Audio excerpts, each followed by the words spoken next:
ಕಡೆ ಬಾ. ಚಿಕ್ಕಮ್ಮ, ಮಾಮೂಲಿಯಾಗಿ ಬರ್ಬೋದಿತ್ತಲ್ವಾ? ಅಯ್ಯೋ, ಹೀಗೆ ಕಳ್ಳರ ಹಾಗೆ ಯಾಕೆ ಬಂದೆ? ಅಯ್ಯೋಯ್ಯೋ, ಈ ಮನೆಗ್ ಬರೋದನ್ನ ಯಾರಾದ್ರೂ ನೋಡಿದ್ರೆ ನನಗೆ ಆ ಮನೇಲೂ ಜಾಗ ಇರಲ್ಲ ಗೊತ್ತಾ? ಸರಿ ಹೇಳು, ಏನ್ ಈ ಕಡೆ ಬಂದೆ? ನೀನು ಡೀಪ್ ಆಗಿ ಯೋಚನೆ ಮಾಡಿ ಅಂದಿದ್ಯಲ್ಲ, ತುಂಬಾ ಡೀಪ್ ಆಗಿ ಯೋಚನೆ ಮಾಡಿದ್ದೀನಿ. ಹೌದಾ? ಏನಾದ್ರೂ ನೆನ್ಪಾಯ್ತಾ ಚಿಕ್ಕಮ್ಮ? ಹೇಳು. ಹಾ, ನೆನ್ಪಾಯ್ತು. ಅದನ್ನ ಹೇಳೋದಕ್ಕೆ ಇಲ್ಲೋಡು, ಇಷ್ಟೊಂದು ರಿಸ್ಕ್ ತಗೊಂಡ್ ಬಂದಿದ್ದೀನಿ. ಹೇಳು ಚಿಕ್ಕಮ್ಮ, ಹೇಳು ಚಿಕ್ಕಮ್ಮ ಪ್ಲೀಸ್. ಮತ್ತೆ ಅದು ನನ್ನ ಇಲ್ಲಿಂದ ಪೆಟ್ಟಿಗೆಯಲ್ಲಿ ಎತ್ಕೊಂಡು ಹೋದಾಗ ಏನು ನೆನ್ಪಕ್ ಬರ್ಲಿಲ್ಲ. ಪೆಟ್ಟಿಗೆ ನೀರಿಗೆ ಎಸದ್ಮೇಲೆ ಒಂದ್ ಮಾತಾಡಿದ್ ನೆನ್ಪಾಯ್ತು. ಏನಾ ಮಾತು? ಹೇಳು ಚಿಕ್ಕಮ್ಮ. ಆ ಮಾತು ಸರಿಯಾಗಿ ನೆನ್ಪಾಗ್ತಿಲ್ಲ. ಸಿಗ್ನಲ್ ವೀಕ್ ಆಗಿದೆ ಅನ್ಸುತ್ತೆ. ನೆನ್ಪಕ್ ಬಂದ ಹಾಗೆ ಬರುತ್ತೆ, ಹಾಗೆ ಹೋಗುತ್ತೆ. ಆದ್ರೆ ಆ ಮಾತಾಡಿದ್ ಮಾತ್ರ ಹೆಂಗಸ್ ಧ್ವನಿನೇ. ಯಾರೋ ಹೆಣ್ಣಿನ ಧ್ವನಿನ? ನಂದೇನಾ? ಆಹಾ, ಅಲ್ಲ ಅಲ್ಲ. ದೊಡ್ಡಮ್ಮಂದ? ಅಯ್ಯೋ ಅಲ್ಲ, ಯಾವುದೋ ಹೊಸ ಧ್ವನಿ. ಹೊಸ ಧ್ವನಿನಾ? ಮತ್ತೆ ಅವ್ರ ಎದುರುಗ್ ಬಂದು ಅದೇ ತರ ಮಾತಾಡಿದ್ರೆ ಪಟ್ಟಂತ ಕಂಡು ಹಿಡ್ಬಿಡ್ತೀನಿ, ಬಿಡೋದೇ ಇಲ್ಲ. ಮತ್ತೆ ಎದುರಿಗೆ ಸಿಕ್ಕು ಅದೇ ಮಾತನ್ನ ಹೇಳ್ಬೇಕು ಅಂದ್ರೆ ಮತ್ತೆ ಅವರೇ ಬಂದು ನಿನ್ನ ಎತ್ಕೊಂಡು ನದಿ. ಸರಿ ಬಿಡು ಆದ್ಯ, ಯಾವುದೋ ಒಂದ್ ಕ್ಲೂ ಹೇಳ್ದೆ ಅಲ್ವಾ? ಈಗ ನನ್ಗೆ ಆ ಒಡವೆನ್ ಕೊಡ್ತೀಯಾ? ನೀನು ಕ್ಲೂನ ಪೂರ್ತಿನೇ ಮಾಡ್ಲಿಲ್ವಲ್ಲ. ಆ ಧ್ವನಿ ಯಾರ್ದೋ ಹೇಳು. ಆ ನೆಕ್ಲೆಸ್ನ ಈಗ್ಲೇ ಹೋಗಿ ತಗೊಂಡ್ ಬಂದು ನಿನಗ್ ಕೊಟ್ಬಿಡ್ತೀನಿ ಚಿಕ್ಕಮ್ಮ.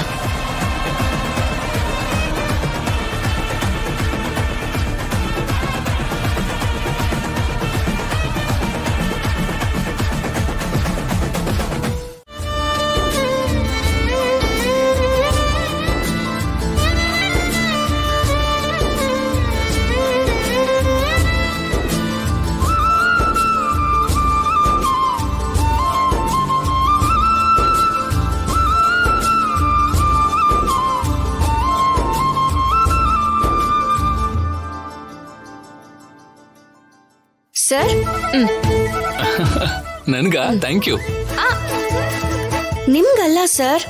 ಓ, ನಿನ್ಗ? ಸರ್, ನನ್ಗೂ ಅಲ್ಲ ಸರ್. ಓ, ನಿನ್ಗೆ ನನ್ಗ? ನಿಮ್ಗೆ ಯಾವಾಗ್ಲೂ ಅದೇ ಯೋಚನೆ. ಇಲ್ಲಿ ನೋಡಿ, ನೀವೇನ್ ಮಾಡ್ತಿರೋ ನನಗೆ ಗೊತ್ತಿಲ್ಲ. ಇದನ್ನ ನಮ್ಮ ಅಪ್ಪ ಅಮ್ಮ ಕುಡಿಯೋ ತರ ಮಾಡಿ. ಇದರಲ್ಲಿ ಅಂತ ಕಷ್ಟ ಏನಿದೆ ರಾಜಿ? ಹಿಂಗ್ ಹೋಗಿ ಹಂಗ್ ಕುಡಿಸ್ತೀನಿ ನೋಡು. ಸರ್,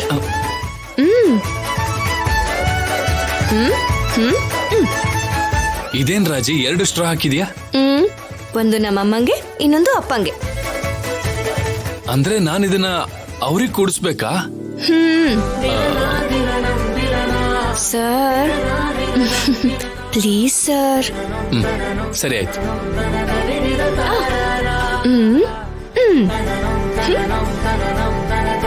ಒಂದು 2 ನಾನು ಅವರಿಗೆ. ಅಯ್ಯೋ,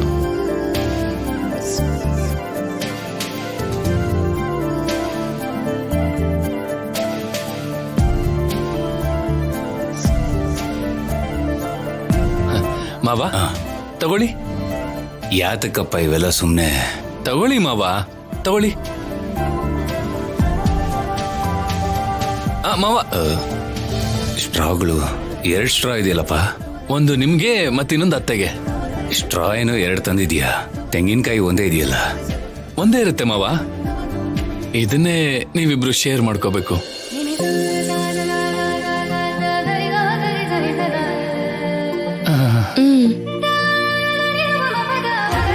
ಏನು, ಒಂದು ತೆಂಗಿನಕಾಯಲ್ಲಿ 2 ಸ್ಟ್ರಾ ಹಾಕೊಂಡು ಕುಡಿಯೋದು ಅಂದ್ರೇನು? ಹೌದು. ನಮಗ್ ಬೇಡ, ತಗೊಳ್ಳಿ, ಪಕ್ಕಕ್ಕಿಡಿ. ಅಯ್ಯೋ, ಹಾಗಲ್ಲ ಮಾವ, ಇಲ್ಲಿ ಇದೇ ಪದ್ಧತಿ ಮಾವ. ಅಯ್ಯೋ, ಹೇಳಿ ಅಪ್ಪ ನೀವು. ಹೌದು ಬೀಗ್ರೆ, ನಮ್ಮ ಮನೇಲಿ ಕುರ್ಚಿ ಆಗ್ಲಿ, ಗ್ಲಾಸ್ ಆಗ್ಲಿ, ಎಳ್ನೀರಾಗ್ಲಿ, ಇನ್ನು ಯಾವುದೇ ಆದ್ರೂ ಸರಿ, ಗಂಡ ಹೆಂಡತಿ ಇಬ್ರು ಸೇರಿ ಹಂಚ್ಕೋಬೇಕು. ಅಪ್ಪ, ಎಳ್ನೀರ್ನ ಪಕ್ಕಕ್ಕಿಟ್ರೆ ನಮ್ಮನೆ ಆಚಾರನ ಪಕ್ಕಕ್ಕಿಟ್ಟ ಹಾಗೆ, ಅವಮಾನ ಮಾಡ್ದ ಹಾಗೆ. ಪ್ಲೀಸ್ ಅಪ್ಪ, ನನಗೋಸ್ಕರ ಕುಡೀರಿ.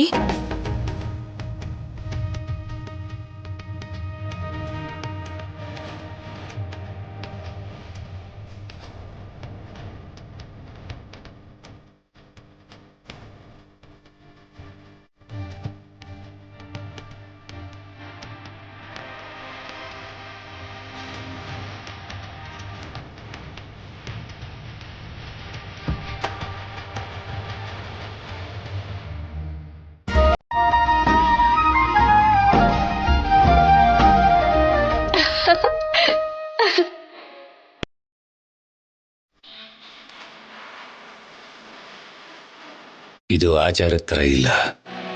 ನಮ್ಮಿಬ್ಬರನ್ನ ಒಂದು ಮಾಡೋದಕ್ಕೆ ಮಗಳು ಅಳಿಯ ಆಡ್ತಿರೋ ನಾಟಕ ಅಂತ ಅನ್ನಿಸ್ತಾ ಇದೆ ನನಗೆ.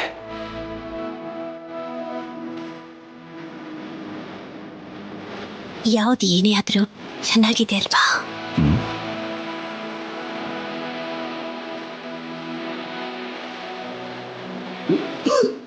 ಅಯ್ಯೋ.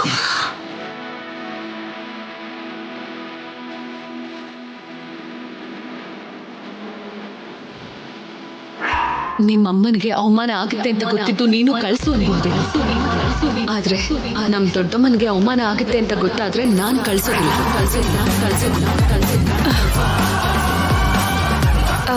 ಸರ್, ನಿಮ್ ಫೋನ್ ಕೊಡಿ.